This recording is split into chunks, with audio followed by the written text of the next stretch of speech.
Good evening and welcome to the Top 25 Rundown presented by the Sportscast. Today is April 19th, 2023. If you haven't yet, please subscribe on all your channels: YouTube, Twitter, Twitch.tv, and Apple Podcasts. If you are on Apple Podcasts, please leave a rating and review. It'll help us out tremendously. You can listen to us on your smart speaker, play Sportscast. You can also visit us on the sportscast.net. Also follow us on Twitter, the Sportscast1, and check out our app, the Sportscast, in the iOS App Store.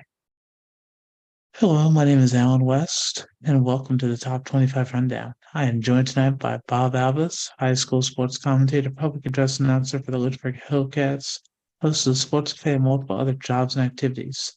How you doing tonight, Bob? I'm well, sir. How are you?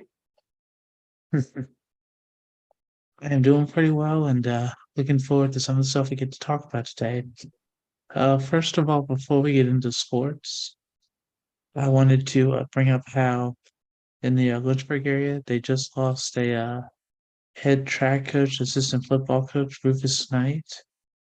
And while I never met the gentleman personally, I've heard from a lot of people that were athletes from Heritage that he's going to be missed because of how he would invest in people and not only help them to succeed in high school, but also beyond. So it's a shame that he passed away, but it means that he definitely left a great legacy behind. Yeah, Coach Knight was on Doug Smith's staff at Heritage in the early 2000s for football, and then assisted in track for a long time before becoming the head track coach as well. But I haven't met anybody that said, anything but Rufus Knight is going to be sorely missed around Heritage. Not only a great coach, but also a meaningful teacher, as well as, in the high school realm. You're not just coaching, you got to teach, and you're not only impacting your athletes, but you're impacting your students as well. Yes, sir, that is true. And while that is another big thing, I'd be remiss if I didn't mention what happened 16 years ago at Virginia Tech. How unfortunately we had 32 students who were killed, and even though we had the shootings at Michigan State and UVA this year, unfortunately that was the first one in college sports that people really can think about and know about. So that was a shame when that happened, and I remember that when that happened. How about you, sir? Yeah, I remember I just started working at WSCT as a production assistant, which I did for like a year or two. And I was trying to check on my friends on Facebook who I may have interviewed when they were in high school sports, because I'd been out of high school for probably, oh wow, a few years, let's put it that way. But I'd still interviewed some of the kids that had gone to Virginia Tech. A few of them went to my old high school at JF. Some went to Brookville in the Lynchburg area. So it was a very sad day, and that's one of those things to where you don't want to politicize it just because everybody's got a choice on that. But no matter what your feelings are, you got to respect the tragedy, just like the other tragedies in the world. I mean, it's called a tragedy for a reason. And that is a very, very dark day, but definitely going to be remembered in Blacksburg and throughout the Commonwealth for forever. Yes, sir. Very true. Very true. That unfortunately, I knew somebody who passed away, and I've never forgotten about that. It still is a shame, and I still think about them often and just how it is. So that way, they will never be forgotten again, and just how when they are thought of, it's always in a positive way. Even though one thing I will not forget is Frank Beamer, when that happened, he canceled the spring football game for the first time, and I don't think he'd ever canceled it as a coach before since he been attacked. Yeah. Yeah, it was So that definitely and that was kind of the first moment to where mhm, we really had to, you know, sports kind of took a back seat, and so did everything else. Mhm. Yeah, no, it was something that I'll never forget because for the friends who unfortunately passed away, I went to the funeral and what they did is they had tech students there because after the shooting, basically, they just canceled the rest of the year. They just said, go home. And I Yep. mean, you can't really blame them because trying to go back to school after that, it was nearly impossible. And it was a shame. And I mean, that's why every year they always do I believe it's a three, so I believe they do like a run every year for it Yep. and a few other things besides the spring games. So that was just something I wanted to make sure that we would talk about because, well, it's something we'll never forget. And as college and humans, it's something that really needs to be brought up every year, just in memory of the students who were tragically killed and the teachers too. Yeah. But why don't we jump into happier things now? How does that sound? I'm ready to be happy. Okay. So I don't know if you were watching ESPN this week, but one of the things that was on, they had the bowling tournament, the college bowling, and it was the final against Vanderbilt and Arkansas State. Now, I know what you're thinking. Bowling's not exactly the most exciting thing in the world. Arkansas State had been up. They started out with a 2-0 lead because it was best of seven. They Mhm. got it to a 3-0 lead. They were at 3-2 when they were leading. Unfortunately, they couldn't hold the lead, and Vanderbilt came back and won in the seventh game. I'll tell you what. I was in a bowling league for a spell of my life, and I was on the team because you needed one bad bowler, so that's why I jumped in. But the thing about that is, after you bowl 3 games, you get a little bit tired. Hmm. So to come back from that, I think is phenomenal, and whatever can get you into school. Because I mean, when you get your top bowlers, I mean, you're getting some money. I mean, it may not be a full Hmm. ride, so to speak, but you're getting some money. So Hmm. props to those kids who are, and let's be honest too, you're not going to find a lot of people from college bowling going to make a living on professional bowling to where that's all they Hmm. got to do. So Hmm. congratulations for, I hate to say using the system, but congratulations to get into college, have something that keeps you going. Because anytime we can find an extracurricular, Alan, it keeps us out of trouble for the most part. Oh yeah, that's true. So That's true. congratulations to all the teams. And like you said, I mean, dude, it's not easy. And if you look at it, I normally have a lot of respect for people who can do something very well that I can only do good. Yeah, no, I mean, I was actually watching the final and just watching how they came back. The thing that was funny was the one of the commentators, her daughter was on the Vanderbilt team that won as a Okay. freshman. So I mean that had kind of a personal aspect that just I would say heightened it a little bit and just made it cool, but just watching them how they were going back and forth, Right. I thought it was I thought it was pretty cool and highlight of the weekend, although like I said the week before with Quinnipiac beating Minnesota for the title, it was 3-2 in overtime. For Quinnipiac's coach, it's his first title in 29 years there.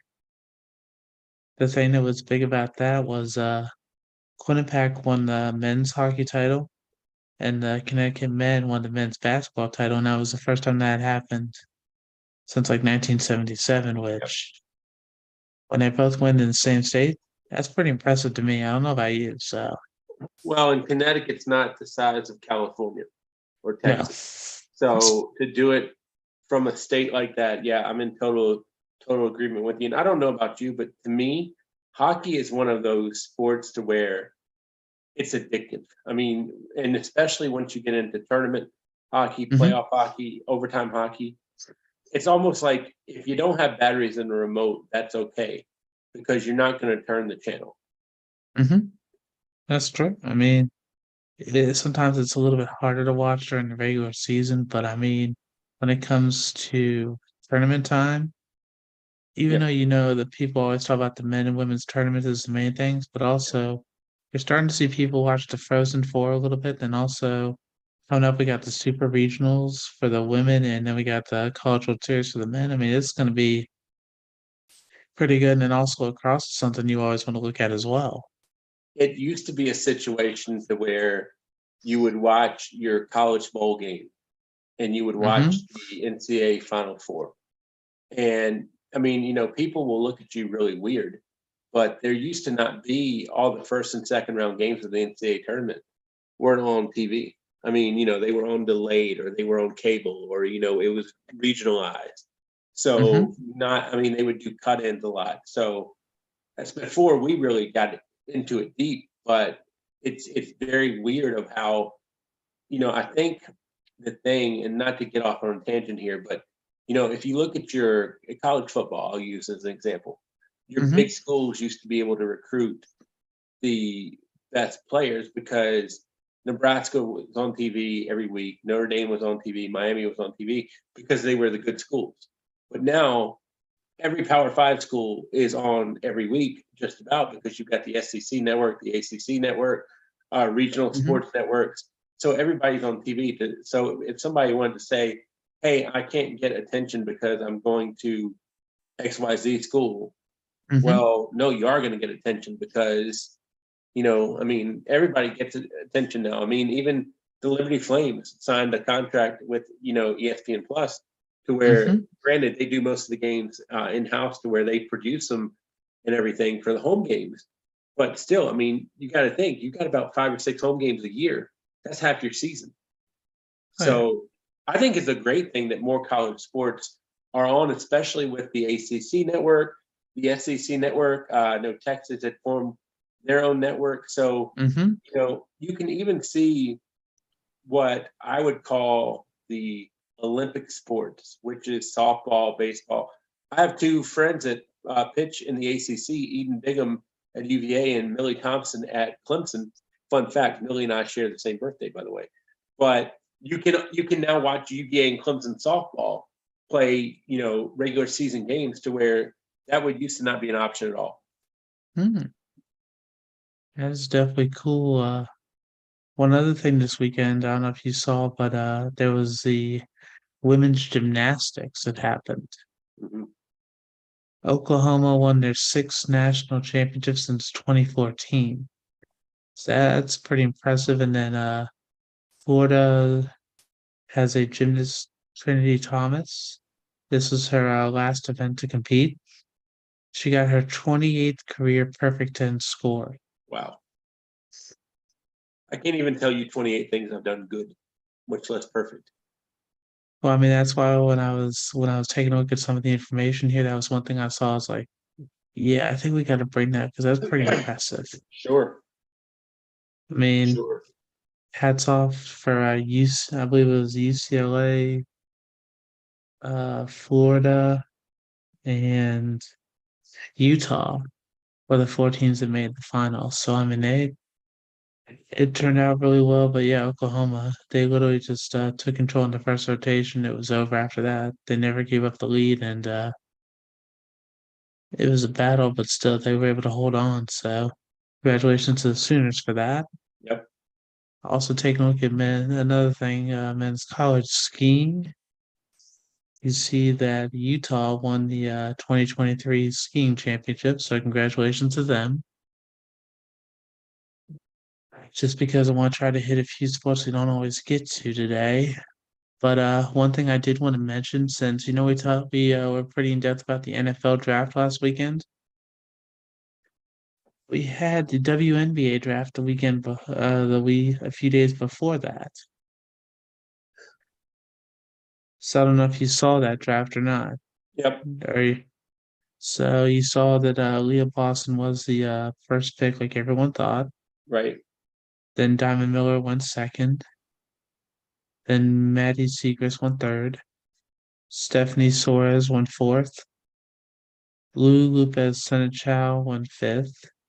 Haley Jones won sixth. Grace Berger won seventh. Letitia Am I Here went eighth. Jordan Horston went nine. Zia Cook went 10. Abby Myers went 11. And Maya Hirsch went 12. And that was just the first round. Right.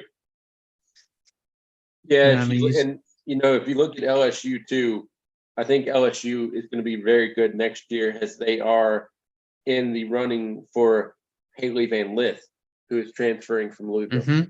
Yep, I did see that. And I was just taking a look at more of who was able to be drafted. Ohio State had the first player in the second round, Taylor McInsell. And I see Virginia Tech had a Kayana Traylor as pick number 11 in round two. So, I mean, I was more just trying to see, and Taylor Soul was the third pick in the fourth round. South Carolina had, I believe, 4 or 5 players drafted altogether for the WNBA from that team. So I'll be curious to see how Don Staley sets them up for more success in the next year and just seeing what happens because they had a heck of a year this year, even though it didn't end the way they wanted. It'll still be great to see how they're going to I don't want to say bounce back, but how they're going to reload and start the next year off. How does that sound? Yeah, I think you hit on the word right there. It's reload, not rebuild. South Carolina also had a defection on the coaching staff as well as Dawn Staley's top assistant. I want to say went to Kent State. I was trying to look it up. It was somewhere in Ohio, I believe. But yeah, and you don't think about how much the coaching carousel, which is one of my favorite carousels to watch, is when you lose not only a lead assistant, but your right hand. And I know for Nate Oates at Alabama, he lost all 3 assistants. So at the same time, you want your assistants to go on and get head coaching jobs, but at the same time, it's some continuity that you're losing within your team. Definitely. I mean, that's why you see in football every year how it's in some way it's kind of like a jack in the box because you're going to get coaches that are going to be there for maybe 1 year. Sometimes they'll stay for a few years, but the question is, if they don't get paid more, how long are they going to stay? That's just how it seems like for part of it, just when you're watching it. Fred Chimmel, he went to Bowling Green State. That's right. Okay. Yeah, I do remember hearing that. And, I mean, honestly, when you're a team like South Carolina and many others, and you lose your top assistant, obviously people want to come, hop on the train. Now, you're not going to get a head coach unless it's a head coach from a smaller school, but you're not getting a head coach from P5. But still, you're going to be getting quite a resume or quite a list of people who have resumes much better than me. Of course. I mean, and they're a lot better than me too, so you're not the only one. Now, one other thing I want to touch on real quick before we get off the carousel is former Liberty assistant coach and UVA assistant coach Kyle Getter left to go to Notre Dame as Micah Shrewsbury's lead assistant. So he was at Liberty with Richie McKay. He was with Tony Bennett as one of the lead assistants at UVA, but now he's the associate head coach at Notre Dame under Shrewsbury. And the other funny thing, and I would like to get your take on this real quick, is see people leaving the coaching, like Mike Rhodes, for instance, who leaves VCU, Penn State, Ed Cooley, who left Providence to go to Georgetown. Well, you see some of their players just flocking with them. I mean, the transfer portal, like we've talked about with some of your guests in the previous weeks, some days that transfer portal is out of control. Or did you just hear that the transfer portal, the second part for college football, just opened? And so you're already seeing different people, including I know that Ohio State lost a kicker, and I Saw there was like a quarterback for another school that already left too. I mean, I'm waiting to see how it kind of ends up because I think it was actually Wisconsin quarterback. No, it was Minnesota quarterback who left. So I mean, seeing the second part, it could be pretty interesting. That's why just for watching the transfer portal for college sports, it's kind of live by the sword, die by the sword right now. So it's curious to see how it's going to end up. My favorite thing to do used to be to speculate on new coaches, where they would Mm-hmm. go, and free agents where they would go, but it's gotten out of Mm-hmm. control. It's gotten I Yeah. can't even keep up anymore with, like, if you quizzed me, if we played Quiz Bob or Stump Bob on college basketball, which used to be my main thing on Mm-hmm. college basketball coaches, who's there now, I can't keep track because people are leaving so often. I mean, even with the P5s, I mean, granted, I don't watch as much as I once did because of my Mm-hmm. little Rugrats, aka children, aka dependents. Mm-hmm. But I mean, it's hard to keep up just because. I mean, obviously, yeah, you had Krzyzewski at Duke for a long time, Mm-hmm. and where I live, obviously, I'm going to be more enthralled to the ACC. You being the Ohio State guy, you're going to know the Big Ten a lot more. But dude, get me out into like the Big 12 or something, Mm-hmm. and even though there are only 8 teams in the Big 12, I'll bet you I could only name 4 head coaches, maybe 5. Okay. So, Don't worry. Another day we'll test that day. We're not gonna do that today. Don't and, worry. and I don't wear that badge with honor anymore. I mean, because like I said, and even with your favorite team nowadays, I mean, you can't just pay attention from August to November, December, because that transfer portal Mm-hmm. is out of control. Mm-hmm. So, I mean, there are people that leave the transfer that'll play a game on Saturday and go in transfer portal on right, Sunday. So I mean, it just depends. It's it is out of control, but they want to try something new, and now we're gonna see if the NCAA is gonna be able to control it, or if they're just gonna be kind of throwing a fit and then just kind of giving up for how they're trying to set certain things up. I guess is right. at times it almost seems at times like the NCAA does not have institutional control for themselves for what they're trying to set up. And I mean, now you've got Mark Emmert leaving, you got the new head coming in, so we're going to see how that goes. But that in the Big Ten, they got a new commissioner coming in, but it's kind of wading through the carnage and seeing what's going to be thrown in and what's going to work or what's going to fail. It's super hard to get control when you have so many conferences, and I mean, it. I don't know. It's hard. I'll say that it's hard to Oh, get yeah. control. I mean, I'll be curious to see how it goes, but you know what? I am not going to sweat it either way. That being said, one other sport that I thought about that we haven't talked about at all that I figure we should jump into for just a few minutes, college tennis. Mm. And so I decided to take a look at the women's tennis first. I did not realize that the North Carolina Chapel Hill women, they're having an undefeated season right now. They are 27-0, Pretty good. ranked number one. Yeah. You have Texas A&M at number two with a record of 25-1. You got Michigan number three with a record of 19-3. Georgia's number four, 19-4. North Carolina State's 20-4. Duke's number six at 22-3. Stanford's number seven at 17-2. Pepperdine is number eight with a record of 14-3. Ohio State's number nine with a record of 16-6. UVA's number 10 with a record of 17-5. Iowa State's number 11 with a record of 16-4. Texas Austin's number 12 with a record of 18-4.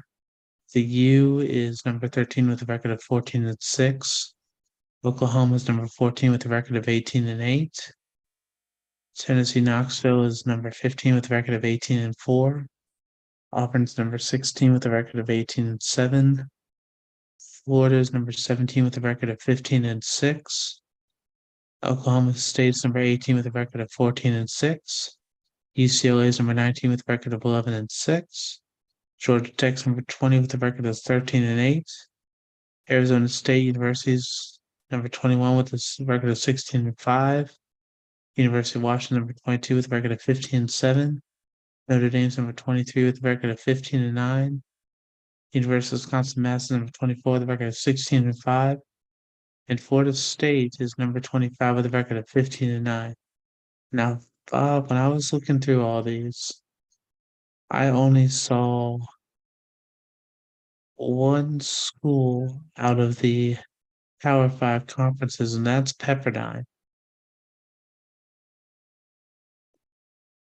Other than that, I'm seeing ACC, SEC, Big Ten, Pac-12, and Big 12. Now, I'm not going to say that's dominance, but you can definitely tell which schools are able to do better for recruiting for certain sports. Is that fair to say? I absolutely think that's fair to say. And most of those places that you named too also have weather that is desirable. Most of them, not all of them, but most of them. Yeah. So, it's a case too to where people are going to go to where, and tennis is one of those things to where you can get a lot of home matches in if it's not freezing cold. So I mean, a lot of those places are getting their matches in just because you're not having to worry about bad weather.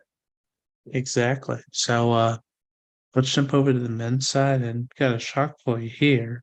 So we have University of Texas Austin, at number one with a record of 21-2. Ohio State's number two with a record of 24-2. TCU's number three with a record of 20-2. University of Georgia is number four with a record of 18-5. University of Kentucky's number five with a record of 21-4. South Carolina's number six with a record of 19-5. University of Michigan's number seven with a record of 20-3. UVA's number eight with a record of 21-4. University of Tennessee Knoxville is number nine with a record of 20-6. Harvard is number 10 with a record of 17-5. University of Southern California is number 11 with a record of 14-7. Duke's number 12 with a record of 18-5. Columbia is number 13 with a record of 16-3. UNC Chapel Hill is number 14 with a record of 17-7. Mississippi State's number 15 with a record of 19-6. Arizona is number 16 with a record of 19-5. Stanford's number 17 with a record of 13-7. Florida State's number 18 with a record of 17-7. Utah's number 19 with a record of 20-3. Wake Forest number 20 with a record of 22-10. Texas A&M is 21 with a record of 16-10. Auburn's 22 with a record of 17-10. NC State is number 23 with a record of 15-8. Florida's number 24 with a record of 13-12. And Illinois rounds out the top 25 with a record of 17-9. So for the men, seeing two Ivy League schools up there, it's pretty good. Yeah. I mean it is, and don't sleep on the Ivy League in any sports because I mean obviously you've got some Ivy League schools that are stellar in lacrosse. I think we know what the Ivy League schools can do in basketball. So there's always some Ivy League schools that can make life a nightmare for other conferences and schools. That's true. And Bobby, you jumped the gun on me, but that's a great thing, sir, because I was actually about to go to lacrosse section and take a look at the top 25. So let's jump into the women first. We have Syracuse number one with a record of 15-0. Northwestern number two with a record of 14-1. North Carolina number three with a record of 11-3. Maryland number four with a record of 12-4. Boston College number five with a record of 12-3. James Madison's number six with a record of 14-1. Loyola Maryland's number seven with a record of 12-2. Denver's number eight with a perfect 15-0 record. Florida's number nine with a record of 11-3. Stony Brook's number 10 with a record of 10-3. Notre Dame's number 11 with a record of 11-4. Virginia's number 12 with a record of 10-5. UConn's number 13 with a record of 8-5. UMass is number 14 with a record of 13-1. Army West Point is a number 15 with a record of 12-2. Marquette's number 16 with a record of 13-1. Michigan's number 17 with a record of 10-6. Drexel's number 18 with a record of 10-4. Johns Hopkins is number 19 with a record of 6-7. Penn State's number 20 with a record of 11-4. Villanova's number 21 with a record of 10-4. Actually, Villanova, and Pitt are both tied, ranked at 21. Pitt's record is 8-4 on the year. Yale is number 23 with a record of 9-4. Liberty's number 24 with a record of 8-6. And Navy rounds out the top 25 with a record of 12-3 for the women. So I think that we could say, at least for the women, we definitely have some more parity right now. Yeah, 100%. 100%. Which is definitely good, because seeing how you got the Patriot, the ASUN, the Ivy League, the CAA, the AAC, the Patriot League. If I said that again, apologies, but I mean, just watching how you got all the different schools, that's great to see, because it means that come tournament time for lacrosse, we're going to have some upsets people aren't going to see coming. It's going to be like March Madness, except Yep. people aren't going to bet as much on it. Jumping into the men's side, we have Duke number 1 with a record of 11-2, Notre Dame's number 2 with a record of 8-1, Virginia's number 3 with a record of 8-3. Number 4 is Johns Hopkins with a record of 10-4. Number 5 is Cornell with a record of 9-2. Maryland's number 6 with a record of 8-3. Georgetown's number 7 with a record of 7-3. Penn State's number 8 with a record of 8-3. Yale's number 9 with a record of 6-4. Penn's number 10 with a record of 5-5. Rutgers is number 11 with a record of 8-4. Denver's number 12 with a record of 7-4. North Carolina's number 13 with a record of 7-5. Villanova's number 14 with a record of 9-3. Vermont's number 15 with a record of 7-4. Ohio State's number 16 with a record of 5-7. Utah's number 17 with a record of 8-4. Clemson's number 18 with a record of 5-5. Syracuse's number 19 with a record of 8-5. Michigan's number 20 with a record of 5-6. Army West Point's number 21 with a record of 9-2. UMass is number 22 with a record of 7-4. Lehigh is number 23 with a record of 8-3. Loyola Maryland's number 24 with a record of 6-5. And Boston University rounds out the top 25 with a record of 8-3. I think I could have probably guessed your top 5 right there without looking. And what that says is just tradition. And, people might not know a thing in the world about Johns Hopkins. But if I said, name a top 5 lacrosse team, somebody's going to say Johns Hopkins. I would have said that, or I would have probably said Denver, just because they both have done very well come tournament time. I'd have thrown Cornell out there too. Cornell. Yeah, that too. Cornell or Syracuse, yeah. So, I mean, it really just depends. But, I mean, that's the good thing about how it is. We're seeing how the teams are starting to shape up and how they're going to break away later on in the year, which is definitely a good thing. Yep. I mean, just think about the ACC, because you listed, I believe, the top 3 all ACC schools. So think about the ACC tournament before you get into the NCAA. I mean, it's just like how the men's tournament is for basketball. It's always something we always love to watch. Mm-hmm. The semifinals in some of your Power Fives, depending on the sport, are better than some of your finals in your, maybe, I don't want to say your smaller conferences, but like if you take the Power Fives out, then go to your conferences 6 through 10, maybe. So, I mean, sometimes your semifinals are about what their finals would be. Yeah. All right. And so I was taking the real winner is the fans too, Alan. The real winner is the fans, because they're going to get some high quality games before the NCAA. Well, not only are they going to get high quality games, but it's just seeing not only who's going to stay because you've got the draft right afterwards for the Major League Lacrosse. You're going to see who's going to want to stay and who's going to want to Right. leave, and you're going to see them go for it and just make sure that they show everybody their best. I mean, I'll give you an example, Bob. College hockey. A freshman from Michigan won the Hobie Baker Award. He had, I believe, the other people that were in contention for it were two people from Minnesota and one person from Quinnipiac. But a freshman was able to dominate this year and win the Hobie Baker. That's pretty good. Yeah.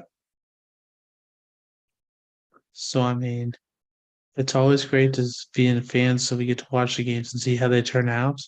But then being able to see other stuff that comes up makes it even better. Oh yeah, absolutely. Speaking of better, I know that we got softball, and you know that in a couple of weeks it's going to be super regionals. So I mean that's something that we got to start getting ready for a little bit, Bob. Yeah, absolutely. And I mean, once you get out of you got to think all your college baseball and softball tournaments when you've got those regional and the super regionals and regionals, Mm-hmm. double elimination. So I mean, the team has got to lose twice. So it's not one of these. I don't want to call it freak things where you can have one bad day and you're gone, but you got to lose twice. So if you lose that first game, you still got another shot when you're Mm-hmm. playing in the losers bracket. That's true. That is so true, sir.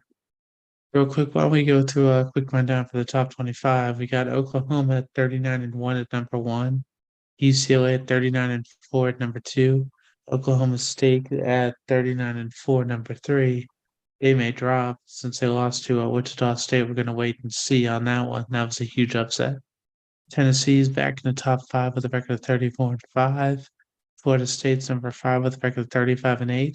Clemson's number six with a record of 40-5. Texas number seven with a record of 36-9-1. Stanford's number eight with a record of 31-9. Washington's number nine with a record of 31-9. Duke is number 10 with a record of 36-8. Georgia's number 11 with a record of 33-10. Arkansas is number 12 with a record of 31-12. Alabama's number 13 with a record of 32-12. Florida's number 14 with a record of 31-11. LSU's number 15 with a record of 34-10. Oregon's number 16 with a record of 28-11. Northwestern's number 17 with a record of 28-9. Utah's number 18 with a record of 29-8. Baylor's number 19 with a record of 34-10. Kentucky's number 20 with a record of 25-13-1. Auburn's number 21 with a record of 32-13. Virginia Tech's number 22 with a record of 32-12. Wichita State's number 23 with a record of 36-8. Texas A&M's number 24 with a record of 26-16. And Louisiana's number rounds up the top 25 with a record of 33-12. Oklahoma has lost one game, like you mentioned. It was to Baylor, and it was a 4-3 game back on Sunday, February 19th. When I just scanned through Oklahoma's softball rankings, they have only played in 4, 5, very few. So I think I'm at 5. They've won 5 one-run games, lost 1, and everything else is, 5, 6 runs. So, I mean, you look at it that way. I mean, that is phenomenal in my eyes because Oklahoma's, 34. Yes, it is. When it's not a one-run game. Absolutely. No, and I saw that they put out the top 25 for the USA Softball Collegiate Player of the Year. They've got the top 25 players for that. We've got 1, 2, 3, 4, 5 players from Oklahoma alone that are on that list, and of the 5, 3 of them are pitchers. Because you have Jordy Ball leading the way is with Oklahoma as a pitcher. Caleb Beaver, Central Arkansas as a pitcher. Rachel Beckler, Oklahoma State infield. Maya Brady, UCLA utility, Valerie Cagle, Clemson pitcher slash utility, and Marjorie Kennedy from Stanford pitcher, Aaron Kaufman, Kentucky infield, Jada Coleman, Oklahoma outfield, Megan Farimo, UCLA pitcher, Montana Fouts, Alabama pitcher, Alex Honnold, Missouri outfield, Tiare Jennings, Oklahoma infield, Taylor Kern, Indiana infield, Bailey Klinger, Washington infield, Kayla Kowalik, Kentucky catcher, Kelly Maxwell, Oklahoma State pitcher, Nicole May, Oklahoma pitcher, Sydney McKinney, Wichita State infield, Kiki Malloy, Tennessee outfield, Maddie Penta, Auburn pitcher, Ashley Rogers, Tennessee pitcher, Catherine Sandercock, Florida State pitcher, Alex Storako, Oklahoma pitcher, Elena Vaughter, Stanford pitcher, and Skylar Wallace, Florida infield round out the top 25. And it's funny because if you look in let's go to high school real quick. High school softball, one pitcher was throwing everything. I mean, you only needed one arm. In college, you mentioned it. I mean, you got about 3 or 4 arms that pitched, and it's weird because like in high school softball, I mean, you could see somebody get shelled for 4 or 5 runs, and I call that shelled in high school softball. If that happens in college softball, you're bringing in relievers. So I mean, and most of those relievers you got to think are probably starters when they pitch in high school. So it's a weird dynamic how things shift from high school to a college if people aren't aware of it. It's just different, I think. Well, here's another thing that you're going to find kind of interesting when they're looking at the highlights for that. You have 4 fifth-year graduate students, 8 seniors, 10 juniors, 1 sophomore, and 2 freshmen, spread across 16 different universities and 7 athletic conferences.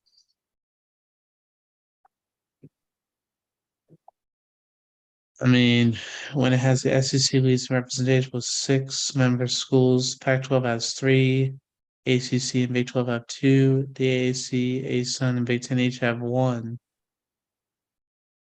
I mean, that should tell you partially all you need to know for how the year is and how it's going to be come Women's College World Series and Super Regional time. Yeah, I mean, like I said, the real winner, I think, in a lot of these things are the fans because they're getting high quality. And a lot of people, Alan, might not watch some of the sports that we've been mentioning today, but they're still, when they do watch them, they're going to see high quality games at a level to where, I'll be honest with you, every now and again, I'll be called to announce a high school sport that's like, that I don't see very often, lacrosse or so on and so forth. I'm seeing it on a local high school level to where kids are, playing for the love of the game, and not everybody's going to Division One. You multiply that times like 50, maybe even 75, when you watch a D1 lacrosse game, and the speed is phenomenal when you watch a Division One athletic event. To where if you don't see it, if you see maybe high school or D3, the biggest thing I think that you'll see different is the speed. Yeah, I believe that. I mean, that's why I was taking a look in baseball right now too, and apparently the key game for last week was West Virginia beat Oklahoma State at Stillwater, and so Oklahoma State, they're now out of the top 25 with back-to-back series losses. So they hold an 8-7 record in series for Big 12 play. So come NCAA tournament time, that could be a factor on if they make it or not. Yeah, I mean, those Friday, Saturday, Sunday series are big, especially in your P5s, because you're playing teams that are really, really good. And, even if you're not in the Power 5, you got to think about it this way. You better win that series in your conference. Tuesday's normally that, I don't want to call it, Tuesday's that one game where you're playing somebody offshoot. So a non-top 25 team might be playing a top 25 team. And guess who the pressure's on in that game, in my opinion? It's on the top 25 team to win. Because if you lose to a non-top 25 or even a below 500 team, that can be killer. That's true. That's definitely true. While we're here, why don't we talk about the men's top 25? Let's run through that. We have LSU with number 1 at 29-6, Wake Forest number 2 at 31-5, Florida number 3 at 30-7, Vanderbilt's number 4 at 29-7, Arkansas's number 5 at 29-7, South Carolina's number 6 with a record of 30-6, East Carolina's number 7 with a record of 28-8, UVA's number 8 with a record of 31-6. Stanford's number 9 with a record of 23-10. Coastal Carolina's number 10 with a record of 23-11. Campbell's number 11 with a record of 27-8. Louisville's number 12 with a record of 26-9. Kentucky's number 13 with a record of 28-7. Texas number 14 with a record of 26-12. UConn's number 15 with a record of 26-9. Texas Tech's number 15 with a record of 25-12. Miami's number 17 with a record of 22-13. North Carolina's number 18 with a record of 24-12. Arizona State's number 19 with a record of 25-10. Boston College number 20 with a record of 24-11. Oregon State's number 21 with a record of 24-11. UCLA's number 22 with a record of 21-10-1. Oregon's number 23 with a record of 24-10. Southern Miss's number 24 with a record of 22-12. And UTSA, University of Texas San Antonio, rounds out the top 25 with a record of 28-8. Yeah, 3 schools I wanted to touch on that you mentioned right there were Vanderbilt, Virginia, and Stanford. Keep in mind, for these schools that have strict academic standards, they may not be as strict for some of your athletes, but it's still a situation to where, we got to be a little bit better than average because, I mean, you still got to get them in. Oh yeah, that's true. And I mean, usually when you look at like the